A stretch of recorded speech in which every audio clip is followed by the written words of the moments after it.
Good evening, brothers and sisters. I'm happy to be here tonight. They told me I better watch my P's and Q's here tonight. This must be a pretty highfalutin crowd, I guess. Well, I don't know why I say what everybody else says. Now, you take Apostle Ballard. He gets up, he says, "Brothers and sisters, I haven't prepared a sermon for you tonight. What I'm going to tell you, the Lord alone knows, and he'll preach him a fine sermon, too." Now, I get up and say the same thing. "Brothers and sisters, God only knows what I'm going to tell you."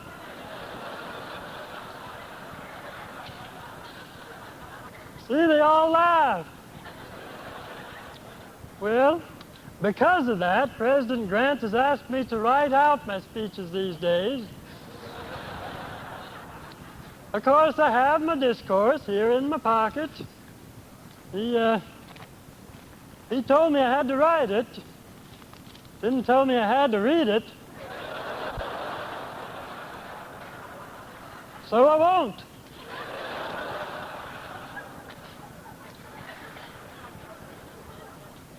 Well, now, I'm not going to announce any blood and thunder doctrine. Oh, by the way, are there any reporters here tonight? Any reporters? Well, I'm always afraid of these reporters. They always get things down just as I say it. Now, I'm not highly cultured, and for me to be my natural self has proven somewhat dangerous. Well, like I say, I'm not going to announce any blood and thunder doctrine to you tonight. I haven't been radical since I came very near to being operated on. Well, I thought I was going to die. People said to me, "Why, Golden, you needn't be afraid you'll get justice." Well, that's exactly what I'm afraid of.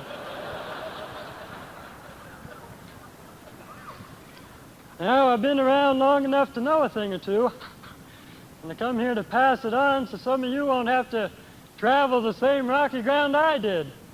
If you don't like what I have to say, you can surely go to sleep like you do in church. We'll wake you up when it's time to go home. Well, I can tell my whole history in about 5 minutes flat, leaving out the bad parts of it.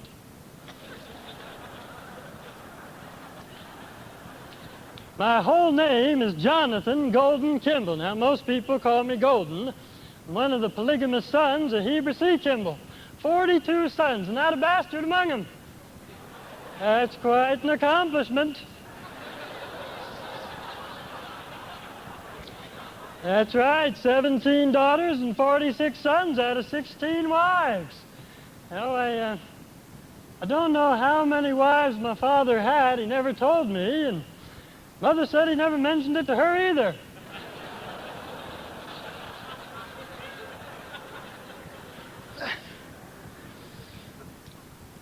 Now, I was born in these valleys up on Capitol Hill, about 6 years after the pioneers arrived. I don't remember much of their hardships or the famines, although I look like I passed through a famine now, don't I? Well, Father died when I was 15, and for the next 12 years I was as free as the birds that fly in the air. I had no restraint further than the counsel from my mother. I presume the following description given of me when I was young is pretty true. It said, "He shall have strong mental powers and be stupid in his own way."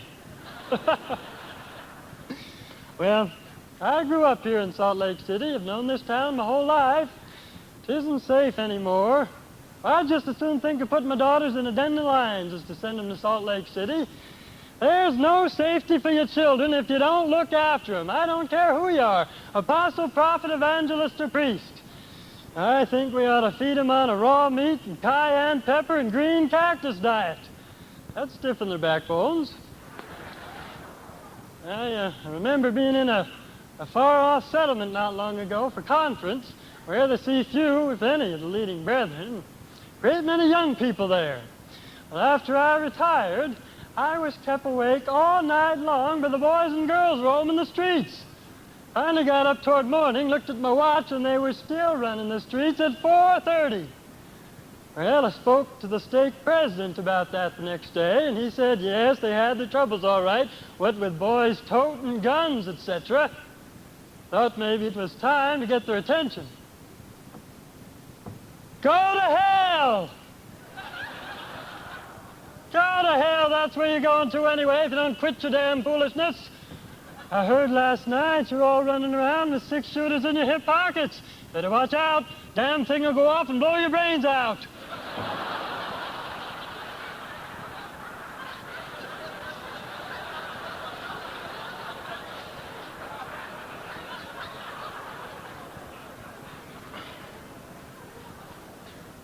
I gave up cussing entirely, you know. Well, at least the way I used to. Well, I never intend to cuss. When I get up there to speak, I'm not thinking about those words. They just come out. Left over from my cowboy days. Used to be my native language. Well, I can assure you they're leftovers from a far larger vocabulary. Well, you can't drive mules if you can't swear. I don't know. How Noah got 2 of those consort ornery critters on the ark at the same time's a mystery to me.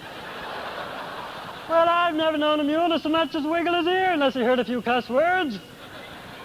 When I stand up there, I'm not thinking about those words. I don't intend to use them, but my mind works in a motion picture fashion, and things come before me one after another in rapid succession. I'm not thinking about those words, and then there they are. Well, everybody's got some weakness. Mine's just more conspicuous. Well, now even President Grant swears. But it's true. You say it isn't true. I heard him. We were down in St. George together during the Depression, and it was in the summertime. Oh, the crops were perishing for want of water. People were starving. There was dead and dying cattle. Well, I looked out over that terrible drought. I said, oh, that's a damn shame, isn't it, Heber? Heber said, yes, it is.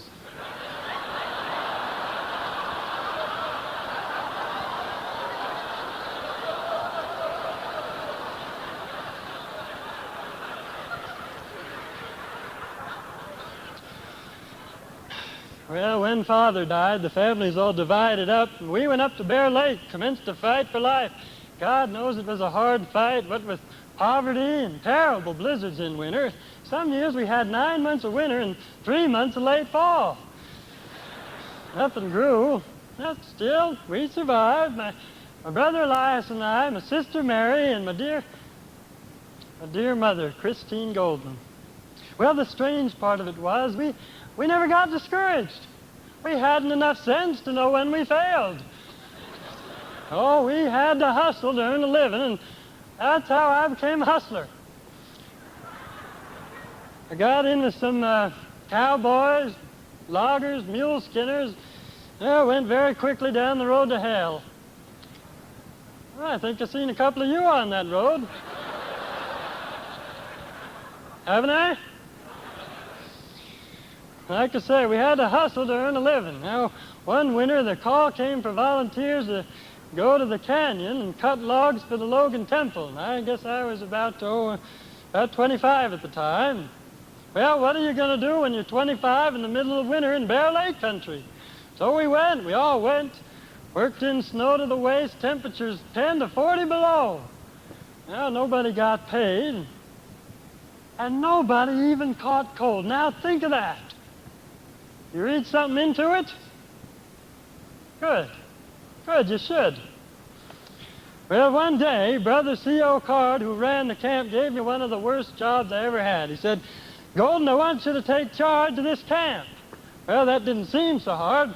Then he told me my job was to get them to pray every morning and every evening, and I had to choose a different man every time.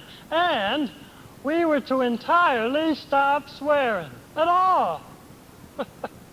Well, some of those prayers were downright funny, but I know the Lord heard every one of them. But to quit the swearing, well, I thought about that, and I thought about it. Well, finally I decided if I could just get me and George to quit. Now, George was the champion cusser of all time, right? He swore so perfectly and made such a science of it, but I never thought he needed an axe to chop down those trees. Just rear back and let out a jagged bunch of words, and that tree would gladly fall down. Well, I made my way around the canyon to where George was working. We stood there in snow to the waist, temperatures way below zero, and I said, now, George, you gotta stop your swearing. Those are orders. I know, George, I know. Now, hang on a minute, George. You gotta do it. We all do. That's my order. Yeah, well, yes, George, I've quit already, and damn it, if I can do it, you can. Well, do you know that whole camp fell in line when George did? It was astonishing. Oh, and Joe Morris was up there with us. Oh, well, Joe, he was the best man with oxen I ever saw. One time we were hauling a bunch of those temple logs back to the sawmill, and he turned the whip over to me. Well, there were 12 yoke and never tackled half so many, but he said, go ahead, you can't learn any younger. So I took the whip and I started in. Yeah, yeah. Yeah, yeah. Well, those oxen, dumb as they were, knew a change had been made. Yeah, yeah, get up now, yeah. Old Joe just stood there and laughed. Yeah, yeah, come on now, yeah. Well, they lagged, and some of them turned around and looked at me. I fancied they were laughing at my shrill voice. Yeah, yeah, get up now, you, come on. Yeah, yeah, yeah. Well, now, I spoke quite respectable to those oxen for a time, but what good did it do? Then I started to cuss. Well, it was after the manifesto on swearing, too, but... Well, I was mad. I had to turn loose. Oh, boy, how I did cuss. Did I wax eloquent? I'm afraid I did. But did those oxen sit up and take notice? They sure did. You see, they were church oxen, and when you talked that language to them, they understood it.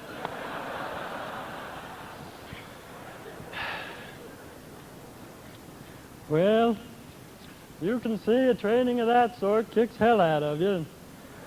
Makes a man as tough as a pine knot. But I wasn't meant to be a pine knot for long. For an event occurred to me that's changed me from that day to this. It impressed me with a feeling that never can be blotted out. You see, it was that night in Bear Lake when I went into that log meeting house and listened to a short, stout man with a thick German accent talk about education and the gospel. Oh, I shall never forget it. I never remembered exactly what he said, but something hit me that night.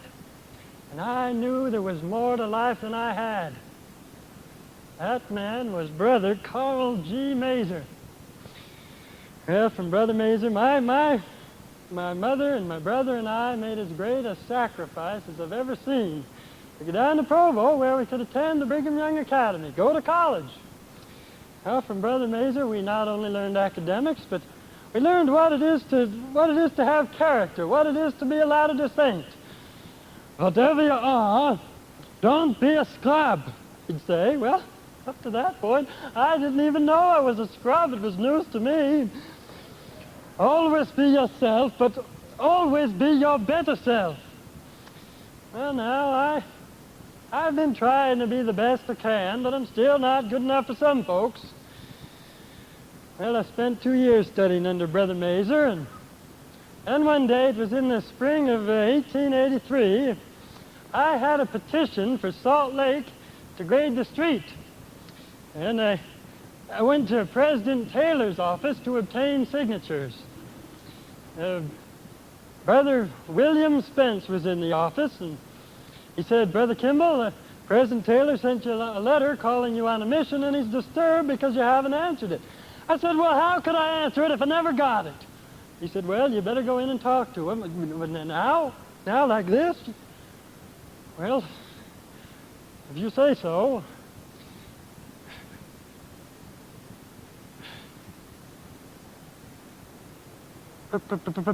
President Taylor, sir. Thank you. Kimball, yes, sir. Oh, thank you. Yes, sir. Kimball, Jonathan Golden. Yes, one of 46 sons and not a bad one among them. Yes, sir. Yes, sir. This is the first time I've been here since my father died. That's right. 12 years, yes. Oh, a great man. I loved him too, yes. Well, Brother Spence mentioned that you... Well, how could I answer it if I never got it? You sure that's what the Lord wants? Well, no, sir. I guess if you didn't know, nobody would know, sir.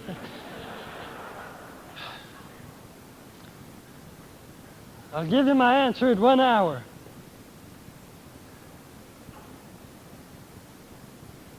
Oh, and thank you, President. Thank you, President, sir. Thank you. Well, I'd been praying for it. I'd been asking the Lord why I couldn't go. All my friends had been called. Still, I wasn't called. Well, I went out on the street, and the first person I met was Bishop Jenkins from up Bear Lake. Bishop. Well, I'd just been called on a mission. Yes. Well, don't act so surprised. Yes. Yes, well, will you sign my note at the bank? You bet. So I put $100 in my pocket and went on a mission to the southern states. I had a terrible time.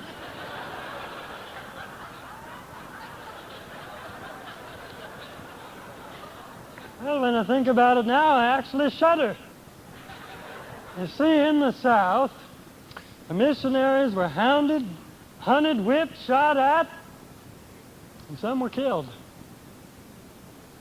And yet, I can look you in the face and tell you that it was the happiest time of all my life.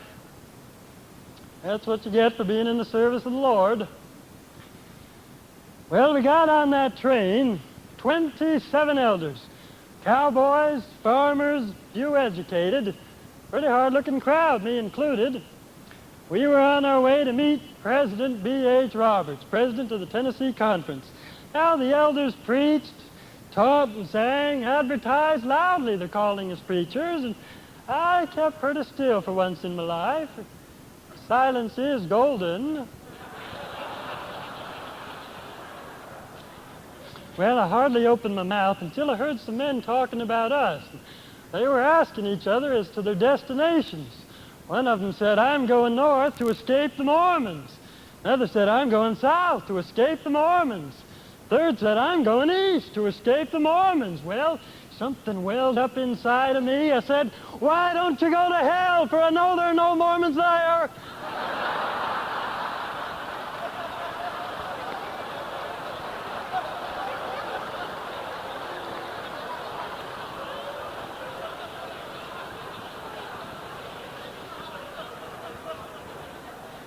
Well, that's the way missionaries feel sometimes.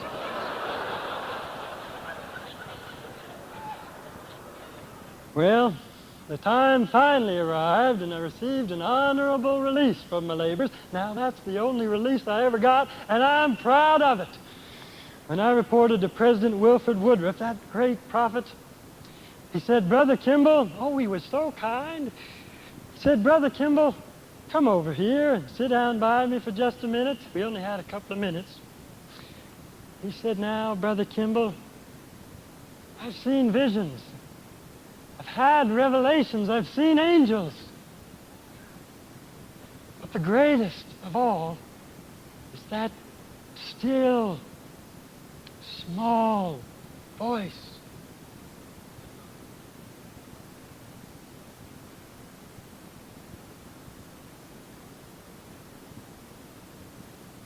I have heard that voice. I am a witness.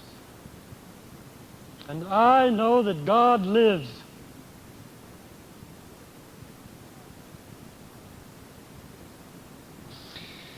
Well, I went right home, and when I returned from the southern states, I went into the cattle business and got married. I married Miss Jenny Knowlton and then went into debt. Now I want to ask you husbands here, how many of you have wives that look at everything just the way you do? Why, I wouldn't give the snap of my fingers for a woman didn't fight for her rights. I'm thankful that my wife happens to be one of that kind. And we don't always see things just alike either. There isn't one man in 1,000 that knows how to be good and kind to his wife. There isn't one woman in 999 knows when she's well treated.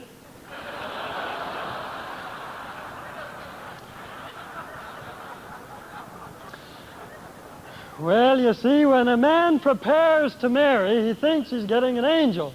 And after he does, he wished he had.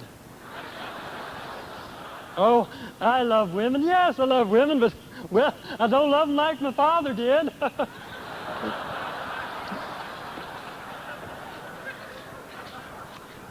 Oh, wives and debts go together somehow.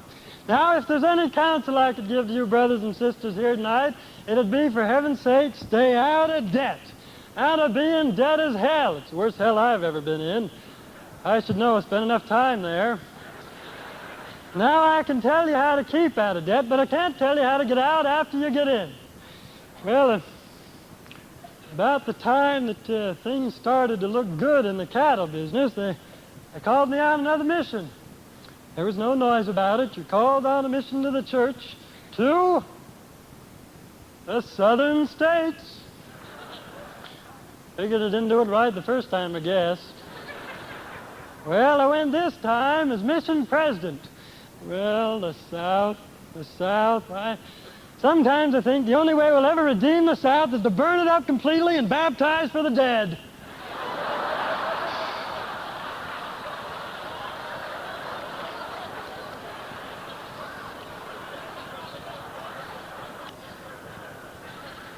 Well, we stayed away from the cities, didn't go near them. We were always on the run, but well, finally I determined it was time to try. Now, we had no money, so the only place we could secure was the courthouse. I told the elders, I'll do the preaching, and if they kill me, then you needn't bother any further. Well, you see, the people are very prejudiced. Anyway, we went into the courthouse, and the building was crowded, and among them were some of the city's leading men. But all of those present were men, and we all knew what that meant. It was dangerous enough when women were present. Well, anyway, I made up my mind to preach the gospel as humbly and fervently as ever a mission president preached. All at once, something came over me.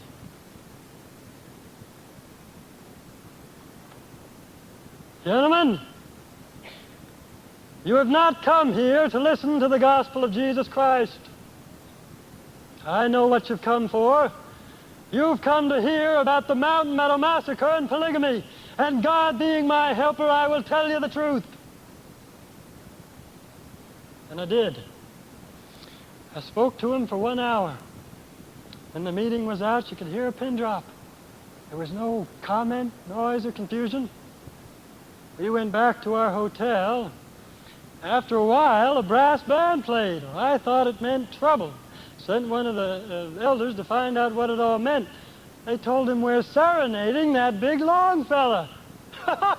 Imagine that, a brass band! A brass band for me! Why, that's the only brass band I've ever had dispense music after one of my talks from that day to this. A brass band. Well, anyway, the question that I want to ask you, good brothers and sisters, is this. Was I moved upon by the correct spirit?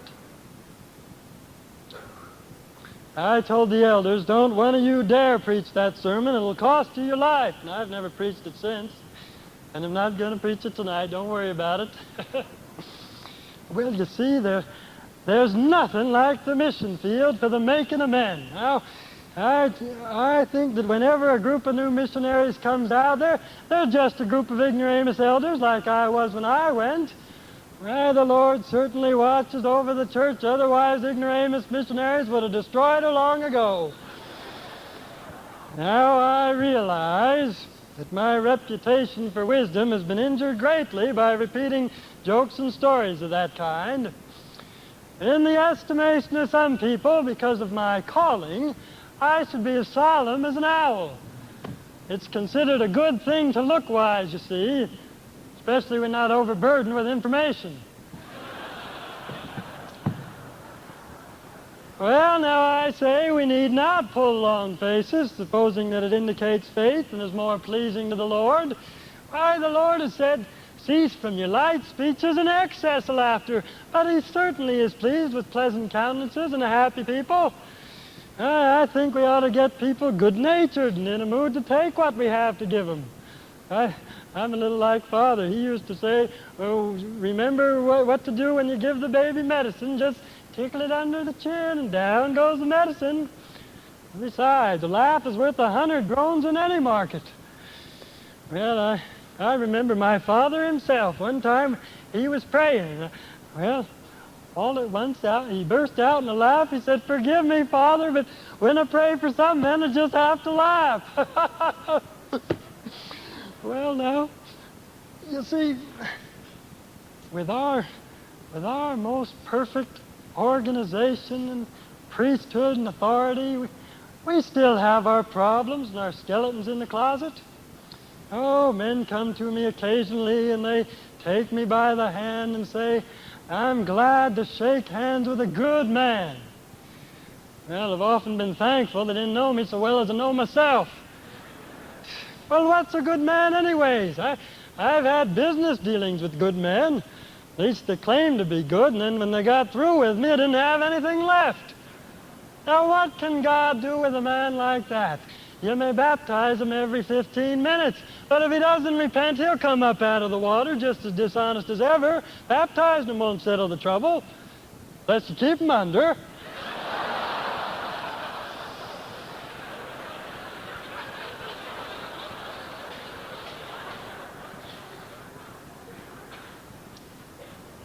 Now, brothers and sisters, I stand before you a transgressor, but I'm trying to be saved, and that's all God asked me to do.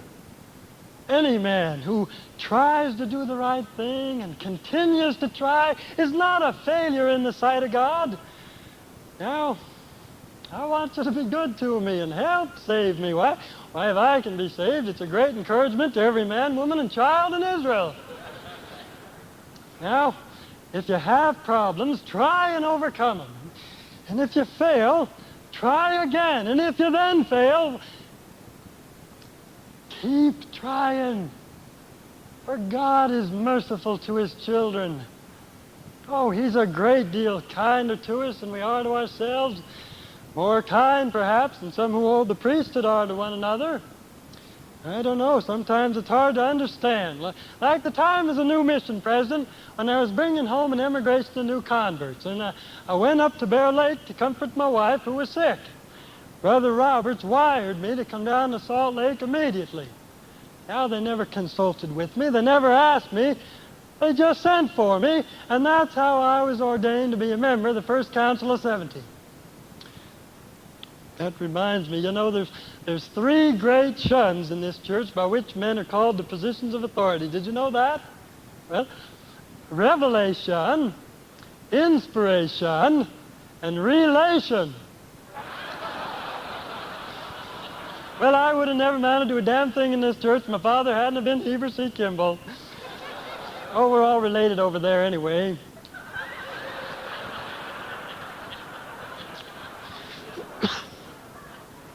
You want to hear a good J. Golden Kimball story? Yeah? All right, well, it seems that Uncle Golden, now, they always call me Uncle Golden in these stories. I protest, except that I'm uncle to hundreds of children from 65 brothers and sisters, and I don't ever know who's telling the story. Well, anyway, it seems that Uncle Golden was taking a group of people from England on a tour of Salt Lake City. He pointed to one large building. He said, "It took us several years to build that building." And one of the tourists said, "Oh, we have one like that. We built it in 6 months." Well, as they passed an even larger building, J. Golden proudly said, "It took us just a year to build that one." And the tourist said, "Oh, I think we have one a good deal like that, and our men built it in 4 months." Well, the group then passed a magnificent Salt Lake Temple. And the tourist said, "Splendid, splendid. What is that building, Mr. Kimball?" And J. Golden said, "Well, hell if I know. The damn thing wasn't there yesterday."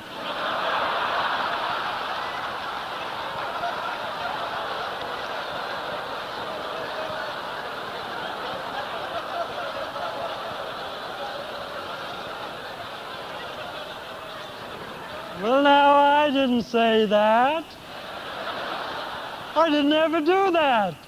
Sometimes I wished I had, but I didn't. It is an amusing story, though, but I didn't do it. No. No. Do you want to hear another one? All right. Well, one time during conference, when they started broadcasting the conferences on the radio and speeches were to be timed accordingly, Jay Golden got up to speak, and President Grant told him to be careful not to go over time. Well, he got up, he said, "Hell, Heber, with this tin can in front of me and the brethren looking over my shoulder, how the hell am I supposed to get inspiration?" Now, I didn't say that. I've never done that in conference. No, what I really said was, "Do you see that big clock over there? Well, you put that great clock before me and this microphone in front of me and then tell a man to get the Holy Spirit." Not as funny, is it?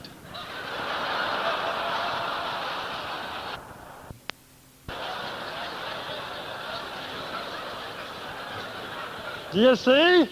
I'm wrongly accused, wrongly accused. Why, people take it out on me. I suppose they put into my mouth what they'd like to say if they were there.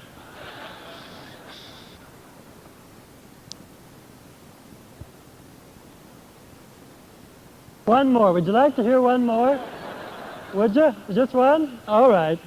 Well, once on a very windy day and in the middle of winter, the streets and sidewalks were all covered with snow, but Jay Golden liked to go across to ZCMI and have his egg salad sandwich for lunch. Oh, I do too, you know. It's delicious egg salad.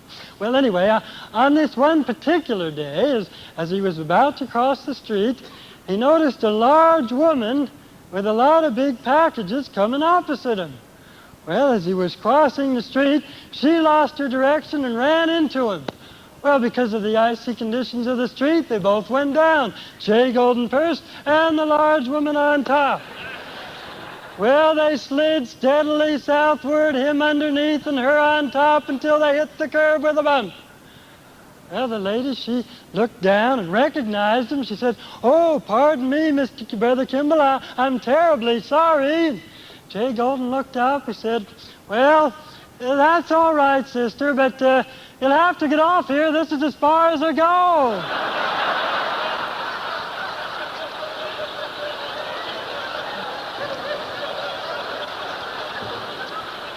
Now, that one is absolutely true. And there's not a swear word in it.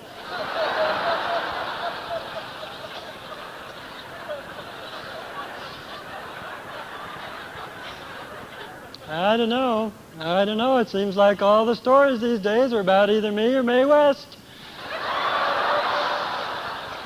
I don't deserve it. I really don't. I don't swear nearly as much as they say I do.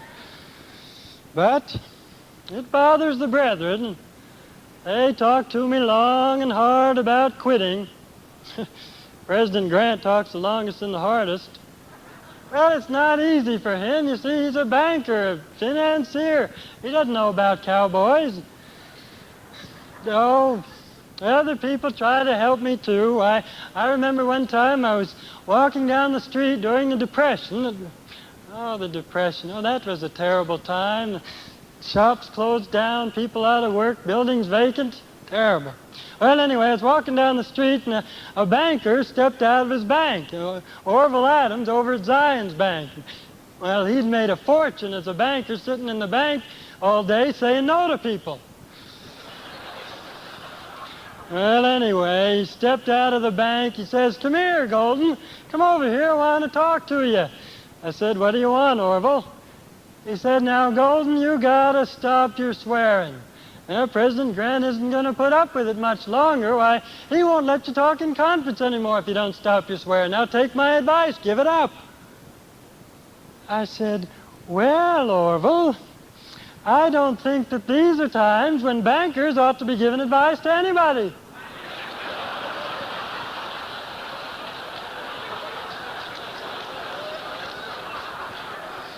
Well, he didn't laugh much. And then I've never known many bankers that laugh much of you. Oh, the brethren are good to me. They try to help me all they can, and I appreciate that, but, well, they don't understand me. You see, they're teachers and bankers and businessmen. It's hard for them to appreciate my upbringing. I'll always remember the time I went up the Bighorn Steak. Oh dear. That was the time I got in a lot of trouble with President Grant. But you see, I went up there, and I was not impressed that those people were living the gospel. Then they asked me to speak to them. Now, that was their mistake. Brothers and sisters, I'm happy to be here today. I hope that what I say may be taken and given in the correct spirit. For my whole desire is to preach repentance unto this generation. Now, they say the Lord sees the sparrow fall, and I guess he does. And they say he sees everything you do, but, well, you can't tell me he's watching you all the time. Why, some of the things you're doing, if the Lord didn't turn his head, he'd have sent a lot of you to hell long ago. Now, I've looked over your attendance records, and I've looked over your tithing records, and I must say it's not very impressive. I can tell you right now that if you don't change your ways, there won't be 10% of you goes to the celestial kingdom. Oh, and I got carried away. I really gave it to him. Used some of that old cowboy vocabulary. Offended every one of them, I guess. Well, they called back to Salt Lake before I could get back. Well, the damn telephone gets me in so much trouble. Well, it used to be that I could get back and deny what I'd said before the letters came in.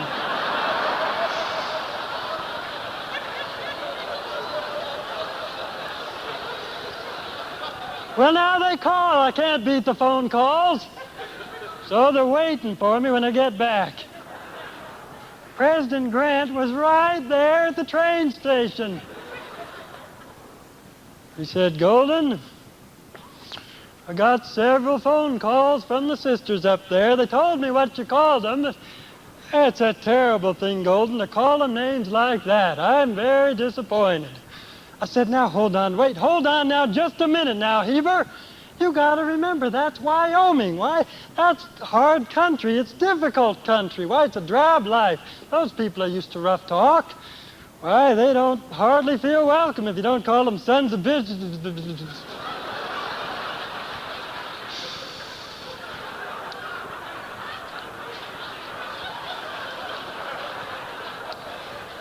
Well, he didn't seem to appreciate my explanation. Told me I had to go back up there and apologize to those people as soon as possible. Ugh.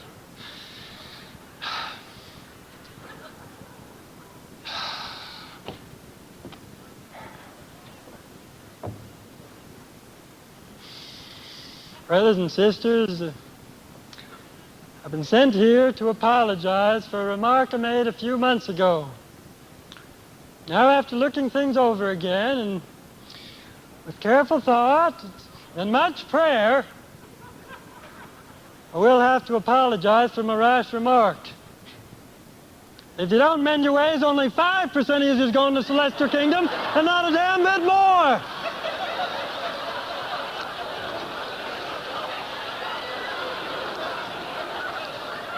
Well, now, if ever the time comes that I can't be frank and honest with the people, I'll consider that my usefulness has come to an end.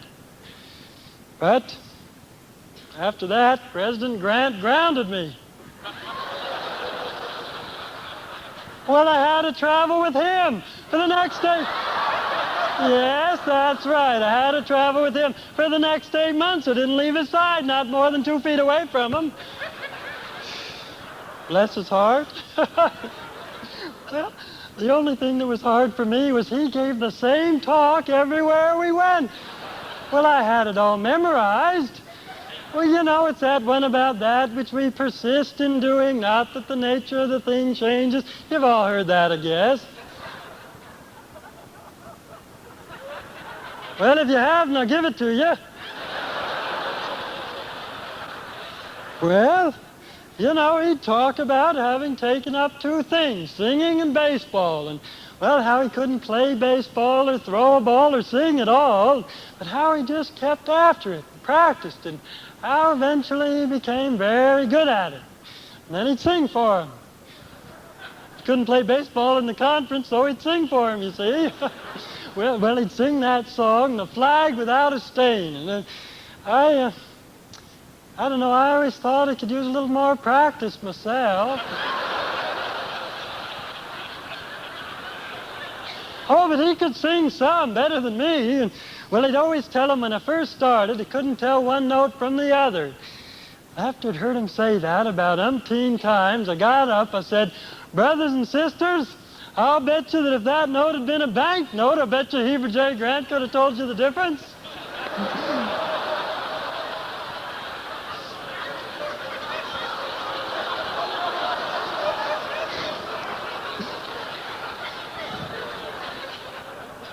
Well, he didn't ask me to go with him after that.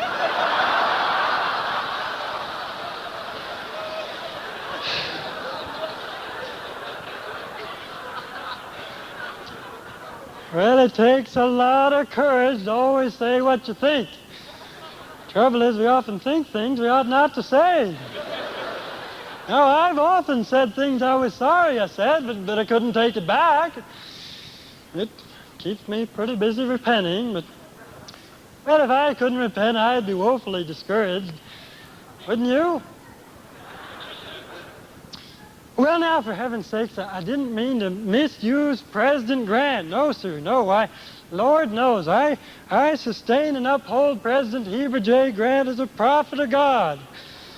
Why, just 2 months ago, a young lawyer, I suppose he considered himself one of those brilliant young lawyers, undertook to criticize severely the president of the church in my presence. Well, I took out my pocket watch and said, "I'm going to give you 5 minutes to name me a better man." Haven't heard from him yet. Now I sustain the brethren. Yes, I sustain the brethren. But, well, I've learned that they're human, just like you are, just like I am. But that doesn't take away from their power and authority in God's kingdom. Now, I've spent a sleepless night or two myself regarding the doings and actions of men who are in positions of authority, but, well, I've discovered that I'm not responsible for anything I may regard as irregularities. Why, if the Lord can't take care of His church, what in the world can I do? Now I'm going to trust in the Lord and in His prophet Heber J. Grant. You see, I've known these brethren. I've worked with them. I've seen their works. Why, I knew President Joseph F. Smith very well. No man had a sweeter, cleaner, better record than Joseph F. Smith, and he was a prophet of God. Well, and then was Lorenzo Snow. Oh, no man was ever kinder to Golden Kimball than Lorenzo Snow. Why, he put his arm around me before he died, and he said, "I need you, Golden. I need your help. God bless you." Well, that was the only time I felt like a full-grown man. I felt big only once, and that was the time when I thought that God needed me. Well, and then was Wilford Woodruff. Now, I have personally stood by the side of that good man, and he took time. It wasn't so precious to him that he couldn't sit down by me and bear his testimony to me. You remember that? And before that was President Taylor. Oh, a most magnificent specimen of manhood, a man of God I always honored. Why, I was never in his presence that his bigness and majesty did not impress me. Why, his personality was magnificent, and he was a prophet of God. And I grew up in the days of Brother Brigham. Why, I knew Brother Brigham from the time I was a small boy, and I testify of his greatness. Brother Brigham was a builder, and he builded well and firmly. And he continued where the prophet Joseph ended.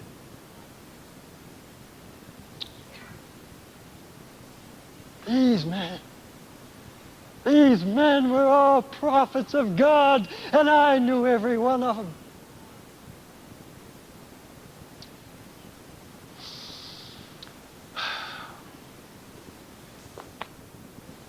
Well, these days I come down from my house, down Main Street, walk up in front of the church office building, look up at my office, and I say, "Go on up, Kimball, and do the Lord's work. That's all you know how to do. Now get up there and get to work." Then I say, "Yes, yes, yes, yes, but it's hell to have to work with some of those angels up there." Well, I think some are sent to lead us and some are sent to try us. Some are spares and some are flats. Now, Heber J. Grant, bless his heart, he's tried to work with me, you see. And it was Heber's father, Jedediah M. Grant, that first introduced my mother to my father. Well, I think sometimes that after Heber got to know me, he regretted that introduction. Well, Heber sent me and young David O. McKay up to Brigham City for conference. And now, Brother McKay is the superintendent of the Deseret Sunday School. Nice young man, probably go a long way in the church. Well, we had to leave very early in the morning, you see, and it was in the wintertime. It was cold. We drove up there in a sled with a team of horses.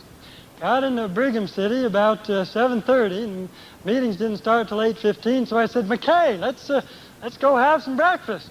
He said, "Fine, Brother Kimball, that sounds like a good idea." Well, now in Bear Lake country, when it's cold like that, when you gotta get yourself going, you see. Well, I don't know why the Lord saddled me with so many burdens. I really don't, but well, you see, I was just dying out of habit to have some coffee to get me. Well, now I'm not a hypocrite, and that's why I'll tell you about my weaknesses. Maybe you can be smarter than I was. I hope so. But you see, by the time President Grant and the brethren got serious about the word of wisdom, it was too late for me. It's plagued me all my life. Well, now I'm getting over it now, I am. The time between cups of coffee is getting longer and longer. But I'm not entirely past it. On a cold morning like that, well, you get my point. Anyway, we went into this restaurant on Main Street. Waitress came over. She said, "Now, what do you gentlemen want?" And McKay said, "We'll have ham and eggs and 2 cups of hot chocolate."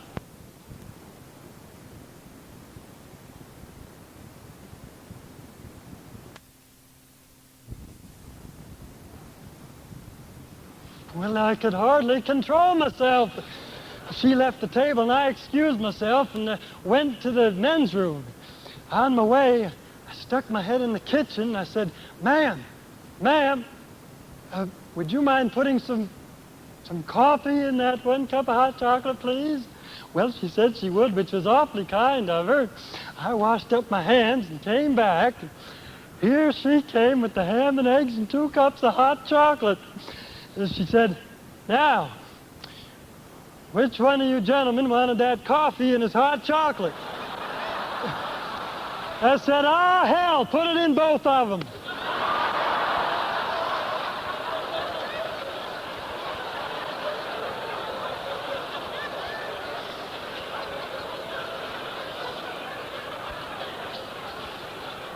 Well, now young McKay is going all over the church telling that story all the time.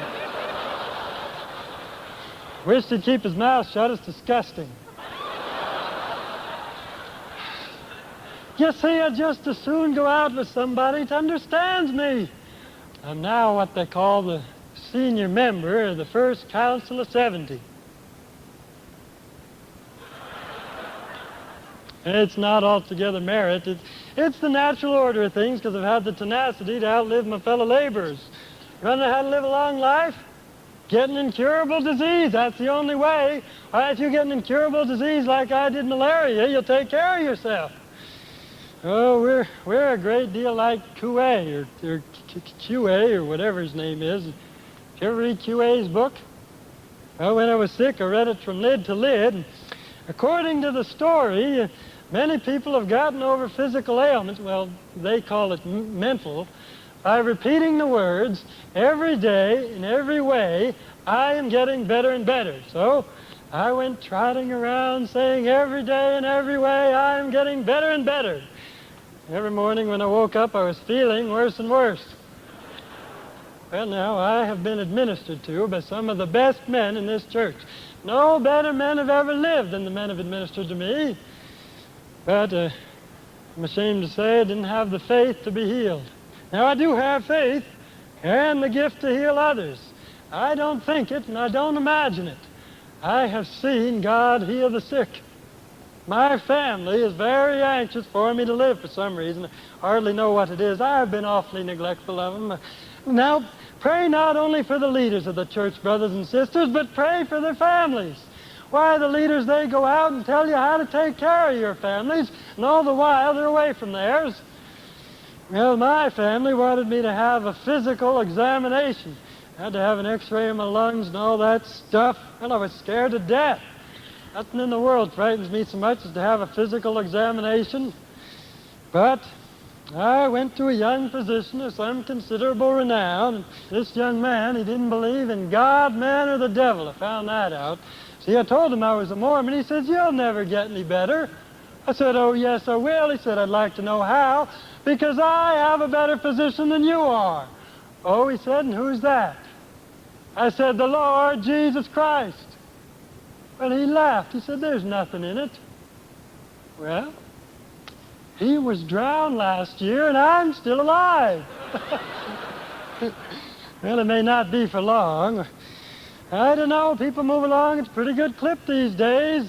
Everybody's in a hurry. They climb in their automobiles and look out, Buster. Boy, well, there's nothing that annoys me so much as for a man to run onto me with one of those great, powerful machines and just before hitting me, honk his horn, beep, beep, beep, beep. Now, I'm not trying to be...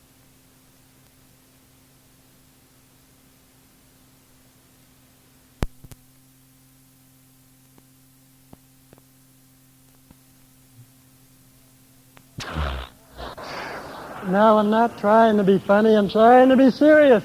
I don't want to get killed by one of those great big machines.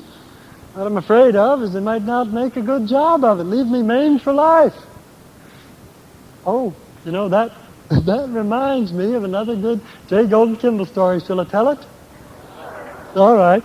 Well, it seems that J. Golden is standing on the corner of South Temple and Main, and he was waiting for a chance to cross the street. Finally started out, and the car whizzed by and struck his pant leg. He shook his fist at the retreating car. He said, "You, damn you, hell of a lot of respect you have for the priesthood."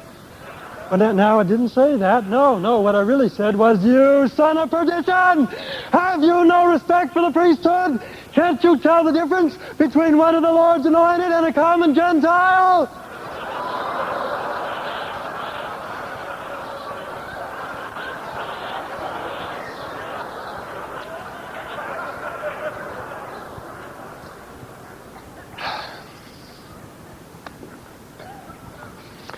Well, seems the brethren have decided to only send me out on two kinds of assignments anymore. Those that are good for me and those that are bad for everybody else. Well, they sent me down to St. George. They said, "Go down, Golden, and speak to them. Buoy them up, make them happy." I said, "You want me to make them feel happy? They're practically dead down there." "Oh," they said, "we feel certain that you can do it." Well, they always go down in the winter, and they send me down in the middle of August somehow. 115 in the daytime, then at night it cools down to 98. The next day it's right back up again.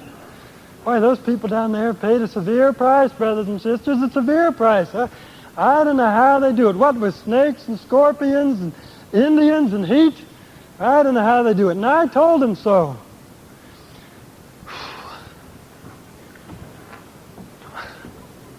Brothers and sisters, it's hard for me to be here today. I don't know how you do it, brothers and sisters. I really don't. I admire your tenacity. I take my hat off to those hard-handed, white-haired, broken-down men that have made it possible for us to exist in this mountainous country. If I had a house in St. George and one in hell, I'd rent out the one in St. George and live in hell. I really would.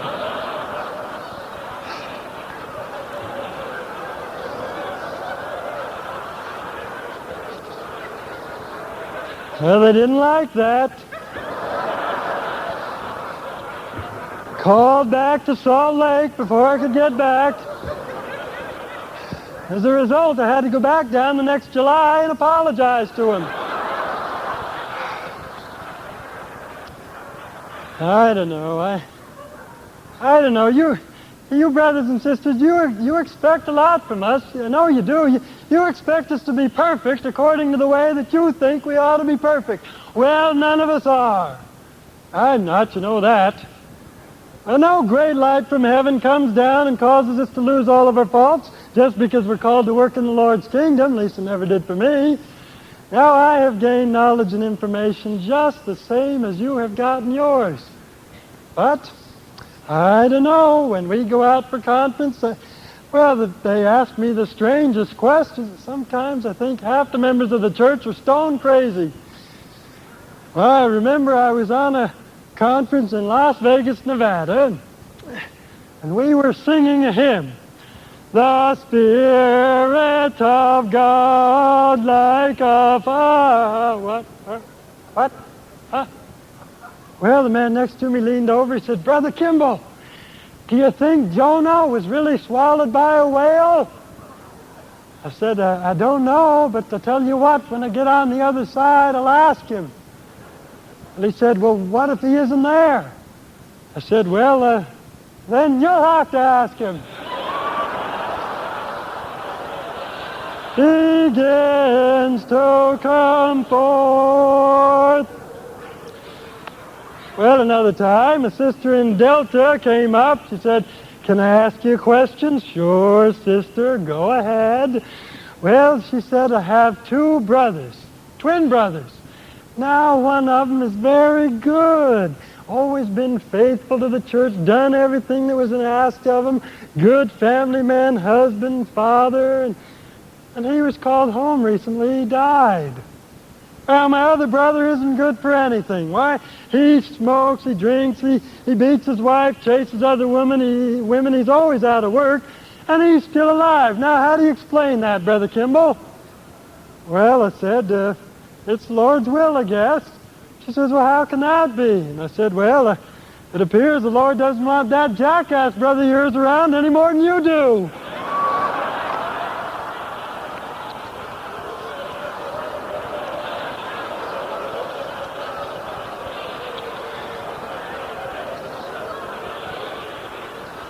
Well, I wish she'd have laughed half as much as you did, but she didn't think it was funny at all. I don't know. I guess I must be getting old because people are asking me strange questions.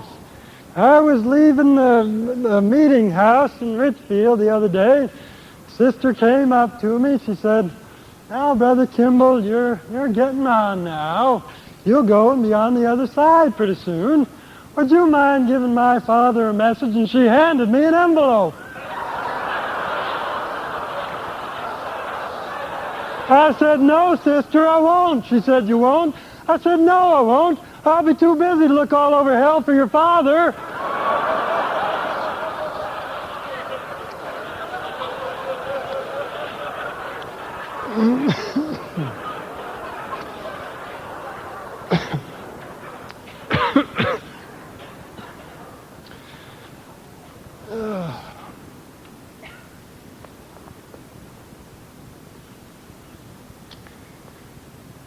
Brothers and sisters, I want you to give up your sinning, brothers and sisters. There's no joy in sin. Oh, it may be lots of fun at the time, but you can't enjoy the Spirit. You can't hear that voice, that still small voice when your words and actions shout so loud as to block it out. Now, you need to go home. Get a little healthful exercise. Don't sleep too much. Lie awake a little and think about this work. You need to hold your family prayers too, brothers and sisters. They are important. Oh, I've held family prayer with my family, although there were occasions that by the time I got them all together, I'd lost the spirit somehow. Did you ever have that happen? Now you need to live within your means too, brothers and sisters. Plan a budget. Don't live lavishly. Save your money. Live within your means, damn it. Even if you have to borrow to do so, live within your means.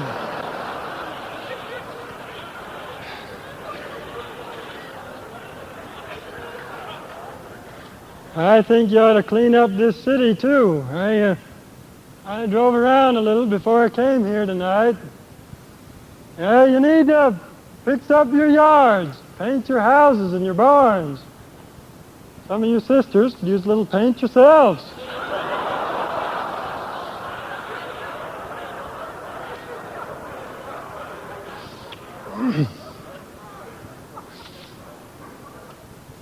Now I realize that during the past 30 years I may have said some foolish things. Well, I have in my own way given the people a good deal of chaff in order to get them to take a little wheat. Trouble is they're not smart enough to pick the wheat out from the chaff. If a man in this church ever does say a foolish thing, they'll remember it to the very day of their death. It's the only thing some of them remember. I think they do mighty well to remember that. Now, I have a conviction growing within me, brothers and sisters, sometimes like a living fire. There's a great many things that I do not know, but I have paid the price. I've eaten the bread of adversity. I've drunk the water of affliction, and I've found God. I've heard that still small voice, and whenever I followed it, I was right. Oh, I love God. And notwithstanding my weaknesses, I'm not afraid to meet Him, for I know that He will understand me. That's a good deal more than some of you have been able to do. I had a friend, he said, Uncle Golden seems to be very desirous of checking out and getting on the other side to see if what he's been saying is true. Well, I'm not ready to check out just yet. Oh, I'm thankful every minute, nearly every minute, that I'm alive and better informed about life than death. That there is an opportunity. With all our weaknesses, we can repent.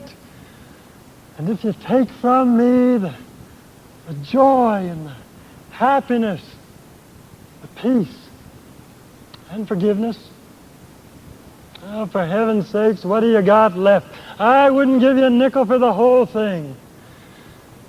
Now, I want to notify my friends that when I'm dead, it's an awful job to get there, I found that out. When I die, I've made arrangements for a brass band. A brass band, yes. Oh, I like the idea. Lots of noise and confusion. People saying, what's that? Why, Kimball's dead. And then it's, oh, Kimball.